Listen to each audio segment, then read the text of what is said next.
Hello Dhatri creations. మీకు ఈవేళ బీరకాయ శనగపప్పు కూర తయారీ విధానం చూద్దామండి. మనం చక్కగా బీరకాయలు ఒక 1/2 కేజీ తీసుకొని శనగపప్పు చిన్న గ్లాస్తోని ముందే నానపెట్టుకొని ఉంచుకోవాలండి.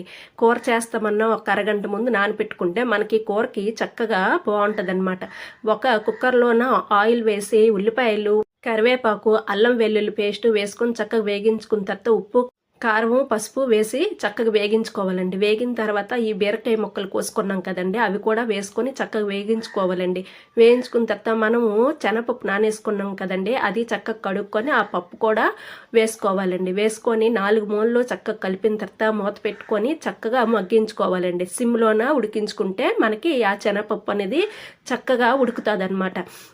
మా బాబు స్కూల్లోన ఈవేళ పేరెంట్స్ మీటింగ్ అండి.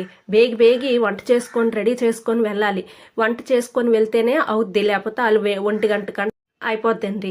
అందుకు వంట చేసుకుంటూ బేగి కూర ఏటి అని అన్నప్పటికీ బీరకాయలు కనిపించాయి. ఆ బీరకాయ శనగపప్పు బేగి అయిపోద్ది కదండి, అందుకనేసి అదే కూర తయారు చేస్తానండి. ఈ కూర చాలా టేస్ట్గా ఉంటుందండి. అన్నంలో కలుపుకుంటే సూపర్గా ఉంటుందండి. ఈ కూర కొద్దిగా నీళ్ళు వేసుకొని చక్కగా దగ్గర అయిందాకా ఉంచుకొని ఉంటే సూపర్గా ఉంటుందండి. ఈ వీడియో మీకు నచ్చినట్టుగా అయితే లైక్ చేయండి, సబ్స్క్రైబ్ చేసుకోండి. Thank you.